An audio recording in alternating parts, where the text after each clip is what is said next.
Welcome to tonight's Tanya class. We are in the last section of Tanya Kunta, and we're holding chapter 7. And as always, I say that since it's Tanya, it's the Bible of mysticism, so every chapter has its theme. And tonight's chapter of Tanya is a very, very important chapter. And the theme is as follows, that Tanya is going to teach us and show us the tremendous, powerful impact of charity, that charity has the power to draw down the pureness of love and humility from the highest level of intellect into the essence of your heart. That is this chapter. So before we start the chapter, I want to give an introduction so the chapter will flow much easier. And that's as follows. We know when Hashem created the world and He created us with sfirot, the 10 sfirot. And we are made up of the sfirot. We have the 3 intellectual sfirot, Chochma, Bina, and Das, and we have the 7 emotional sfirot, Chesed, Givur, Tiferes, Netzach, Hod, Yesod, and Malchus. So we're going to talk right now about one sfira, and that is Chochma. Chochma is the first sfira. What is Chochma? So actually Chochma comes of the words, actually 2 words, Koyachma, the ability to say what. Now, in other words, like this, Chachma is the initial creation of an idea. In order to create an idea, there has to be an empty blackboard. You can't go ahead with new ideas when you're full. You have to, if you want to put, for example, you have a cup, and it's a 10-ounce cup, and you want to put 10 ounces of liquid, you need an empty cup. If it's full, nothing's going to go in there. So Chachma is the ability to empty yourself. And as Chochma personifies a real intellect, and the real intellect is someone that's full of, no pun intended, but full of humility. A real intellect is someone with humility. Someone that's really humble is a real Chacham. Thank you. Someone that's humble is a Chacham, someone that's a Chacham is humble. It goes both ways. Now when somebody is humble, in a real, sincere way, that's the greatest love you can have for Hashem. Think about it. You humbled yourself to make room for Hashem. Now, in the level of intellect, it's really more about what the issue is, the subject matter. It's really less of self. And when you're thinking, it's not about self, because self wouldn't allow you to think. So in Chochma, in the world of Chochma, there's the least amount of self. And that's why you're able to have insight into something else. Already, when you go, even in the world of intellect, Bina, where you're comprehending, you're understanding, there's already self there. You're using something that exists, and it's becoming a something. In the world of Chochma, it's a very beautiful world. The place of Chochma is calm, it's peaceful, it's quiet, it's surreal. Why? Because Chochma has the component where it's 100% humility, 100% a place of love. That's Chochma. One component, let's put it on the shelf for a second. The second component we're going to talk about is the heart. What is the heart? We live in our heart, our emotions. We're excited, all the emotions that come in the heart. Now, if you're able to draw down that unadulterated Chochma, the experience of humility and love into your heart, that's home run. That is home run. That doesn't mean you're not excited, but you're excited with a level of humility and love for Hashem. That's like the perfect storm. And that's really our avoda in this world. To draw down that Chochma shouldn't be in our intellect and our heart. There's 2 different worlds. All right, right now I'm meditating. And later on, I'm partying, and there's really no connection. That's not the goal. The goal is that they should be connected. It's all one. That the Chochma should come down into your heart, and your heart should experience it. Okay, so that's obviously the goal. So let's go into this chapter. So Alter Rebbe starts a chapter, and he quotes from a verse in Amos, one of the prophets, and the prophet says like this, וצדקה כנחל איתן, which basically means that charity is going to flow very, very strong. Very, very strong, like a stream of water that flows very, very strong. That's the simple verse in Amos. But the Alter Rebbe is going to explain it on a mystical level, and that's as follows. Tzedakah, charity. Nachal is referring to the flow, and Eitan really means strength. That's the little translation. But the Alter Rebbe is going to show us here that Eitan actually is referring to Chochma. That the flow, the strong flow is going to be that Chochma is going to flow through. How is Chochma going to flow through? Through charity.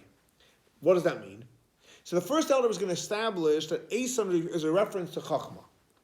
So the Alter Rebbe explains what's the connection between Eitan and Chochma. Because Eitan, there's in the commentaries that try to translate the word Eitan, it's a unique word. It's not a regular standard word. So they give an example. They say Tokef. It's very, very powerful. Or for example, they kasha. It's very, very strong. Or Vioshen, it's like old. The old school. And that's how they refer to what? The idea of Eitan.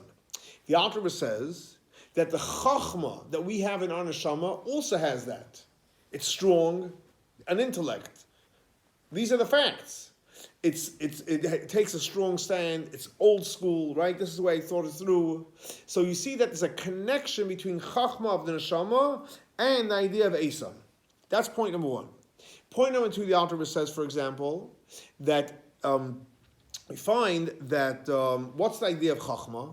So Chochma, we know all the Sirot are connected to the Yud Kei Vav Kei of Hashem's name. Chochma is to Yud, Bina is to the Hey, the 6 Midot to the Vav, and Malchus to the last Hey of Hashem's name. But Chochma is connected to Yud. What's the connection between Chochma and Yud? So Yud is the smallest letter in the alphabet. Yud is like a dot, and there's a dot on top and a dot on the bottom, teeny dots on the top and on the bottom. So Yud is the dot, and you have the dot on the top and the dot on the bottom. In Kabbalah, it's called a nekuda, a dot, בהיכלא, in the hallway. In other words, what does that mean? Why is Chochma a dot? Because what does a dot resemble? It's only a dot. Humility. It's humility. So why a dot on top, in the middle, and the bottom? Because the idea is that Chochma should flow from Chochma, from the teeny dot, into Bina, which expands it, and then from there it goes down, into the heart.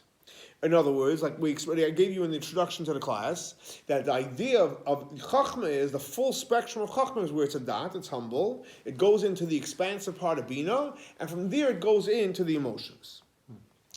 When you have that, then you have the full flow of Chochma, the full impact of Chochma. It's not just Chochma abstract, but it's Chochma 101 in reality. And the Alter Rebbe he says actually, we know that he said in reference to Chochma and Bina, it says, train rein, two good friends, the loimus parshim, that are never separated. Chochma and Bina, two friends that are never separated. So the Alter asks a simple question, what do you mean they're never separated? What's Chochma, the idea? Chochma is humility. Bina is already the details, which is almost the opposite of humility. You have all the details, you're explaining it, you have the width, the breadth, and all the expansive part of it. So why do they never separate? Because the truth is, you need both. Meaning to say is like this. Chochma gives you the idea, gives you the new ideas, which comes from a place of humility. Bina already develops it. But if you have all these ideas and you can't expand it, where are you going with that? Nowhere. If you're able to expand things and you have nothing to expand, what are you expanding? What are you explaining? So Chochma and Bina, they really need each other. You need the Chacham to come up with the ideas, and you need Bina to develop it. They're partners. The minute Chachma doesn't need Bina, which wouldn't happen because obviously Chachma is humility, he has no problem with anyone or anything, what is he going to expand? But the minute Bina walks away from Chachma, there's no goods to develop. So Bina needs Chachma.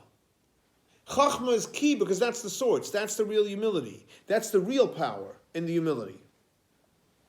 Now, but what's interesting is, so what's the goal? So you want Chochma to be connected to Bina, and from Bina it goes down to the emotions. But the Alter Rebbe says, so this is very interesting. According to Kabbalah, it says like this. If you take the word Eitan, which we said Eitan is connected to Chochma, Eitan is made up of 4 letters. Aleph, Yud, Saf, Nun.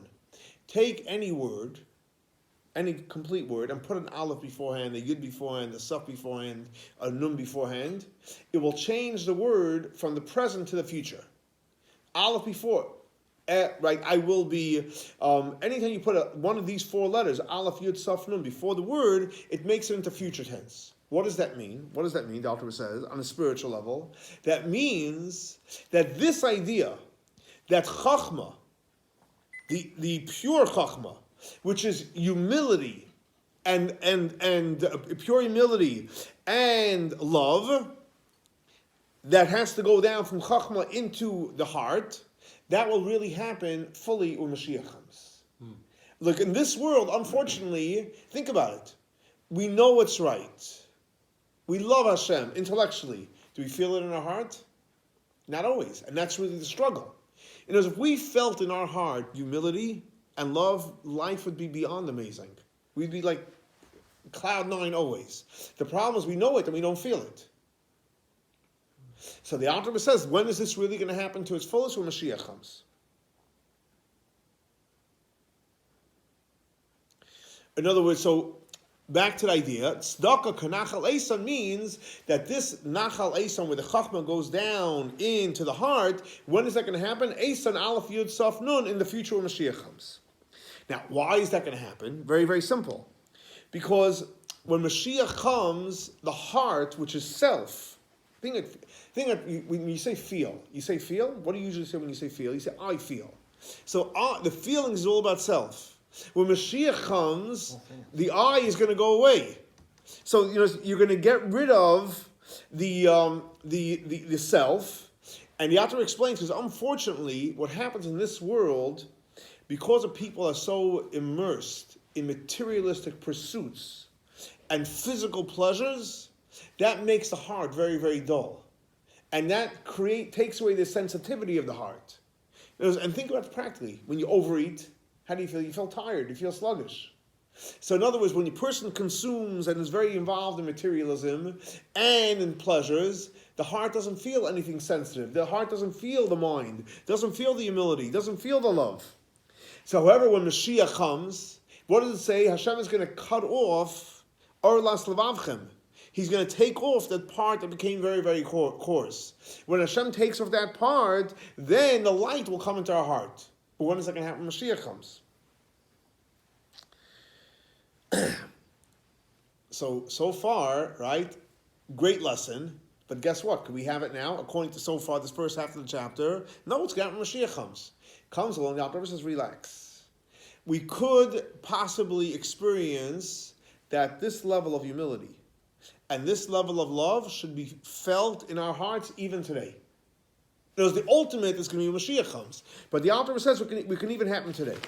How can it happen today? So the Alter Rebbe says very, very simple. He gives you a path. The path is simple. You have to do it. And he says by awakening, I'll say it in Hebrew, I'll translate it, Rachamim Rabim Ha'elyonim. Rachamim is compassion. Rabim is a lot, quantitatively and qualitatively. And Elyonim from on high. In other words, you have to awaken tremendous compassion. Why? Because think about it. Not compassion on yourself, because that's already a selfish compassion. That's not Racham Rabim. What's real Racham Rabim? When you have compassion and you turn to Hashem, hello. Chochma is in Galus. Think about it. If you have a mission and you can't fulfill your mission, how do you feel? You feel good? You don't feel great when you have a mission. If you have a mission, you have a dream, you have a drive, and you can't fulfill the mission, you're not going to feel great. When do you feel great? When you're fulfilling your mission. Chochma, this great chochma that we have, this intellect, this love, this humility, what's its goal? To remain in the world of chochma? Or to take that humility and take that love and bring it down to our day-to-day life that our heart should feel it. That's the goal. So in other words, we have Racham and Rabim on what? On our Chochma. That our Chochma is not fulfilling its mission. It can't come down into the heart. Because it can't express its real powers in a revealed way.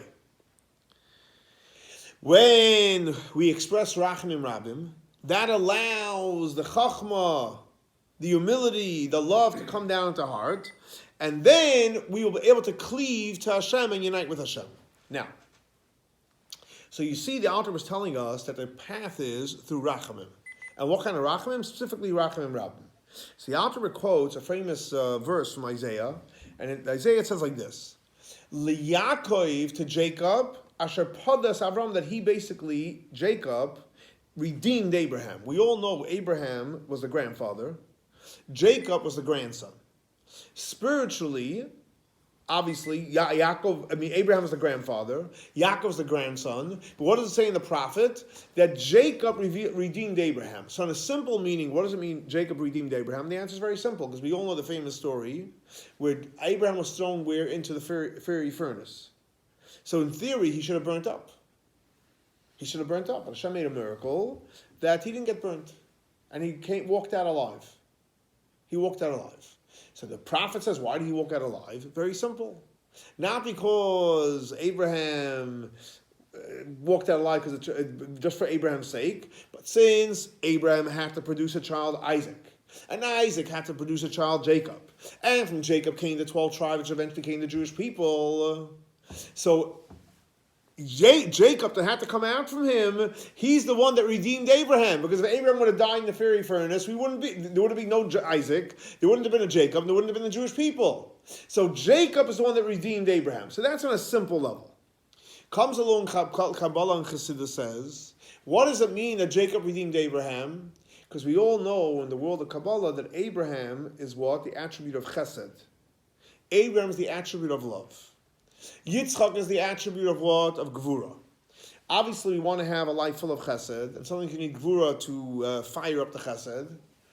But what happens is that sometimes love and kindness is concealed.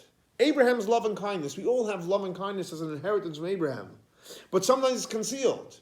So what happens when you have the need and the want and the ability to be loving and to be kind, but it's concealed? What do you do then? How do you bring it out? How do you take the love and kind that's concealed and bring it out to the open?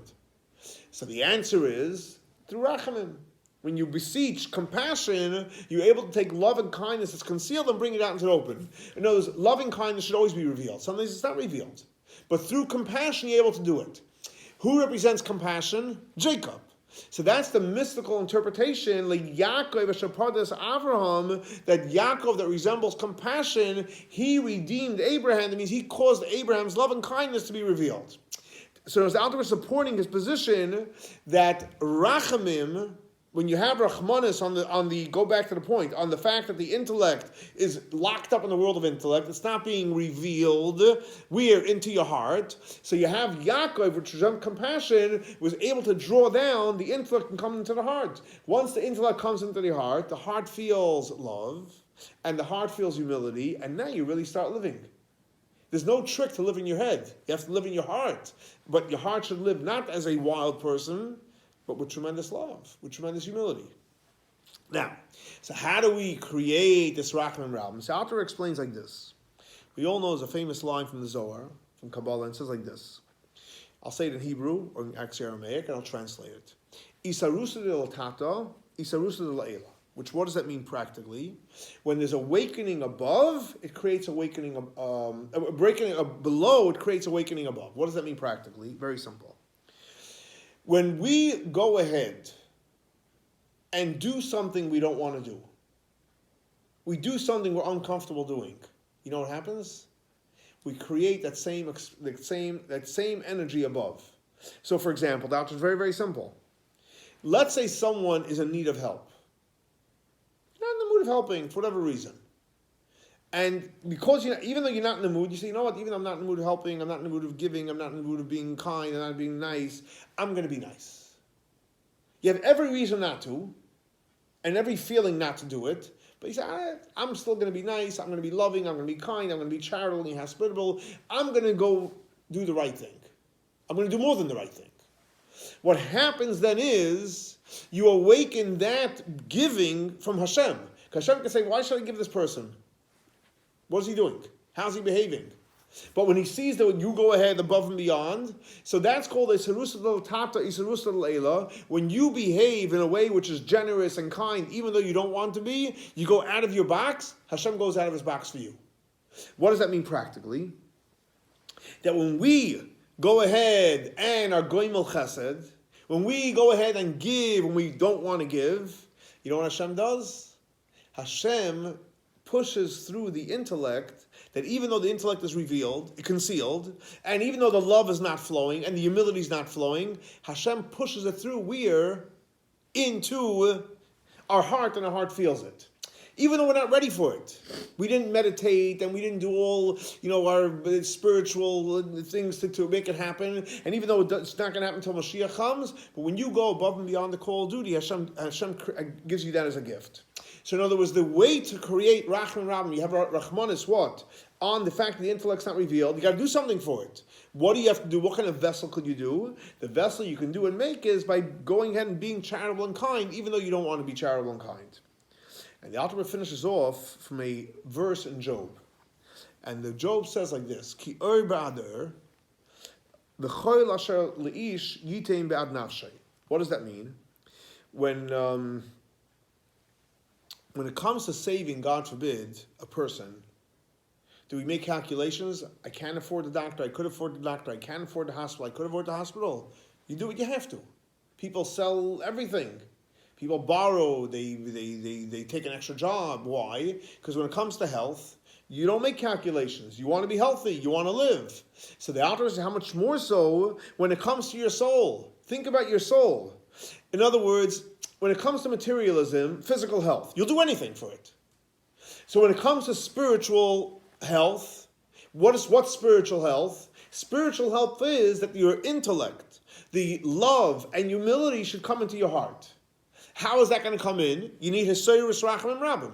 You have to feel bad. How do you create that it actually should work? So I'll have to explain what by going above and beyond what you normally would do. You'll give extra charity, you'll be extra kind, you'll be extra loving, extra caring, even though you don't want to be extra, even though you don't want to do it. What happens then? It comes down. So the Alter Rebbe says, how much more so when it comes to spiritual healing, that a person should go beyond what they normally would do, so that you can bring down this powerful love and humility into your heart. Very powerful. So in other words, like this, let's recap the chapter, a very powerful chapter. So the Alter was saying is like this, as follows. The goal is to live within our heart. But the heart should feel and experience such a high level of love and humility, like it's felt in the intellect, in your heart. Not just feel, you should feel it, you should live it. Now, really, when is that going to happen? Mashiach comes. But the Alter says we can feel it now in this world. How? By going above and beyond the call of the hour and being extra nice, extra kind, extra hospitable, extra charitable. When we do that, we draw it down. And therefore, since we have the power to do that by literally giving a few extra pennies for charity or whatever you're not used to giving a little more, doing a little more, we can draw down this great light, how we should be careful to try to give and do much more than we can, because we'll get the greatest blessing. And the greatest blessing will be is when we'll feel love and humility in our heart. And when you feel love and humility in your heart, that is really when you start living on a high level, because this is like a taste of Mashiach. When Mashiach comes, that's what we're going to live like. We can live like what life is going to be like Mashiach when Mashiach comes, if we're willing to go above and beyond what we normally do, and we'll have a great and beautiful, happy and loving, humble and kind, great life. Thank you, Rabbi.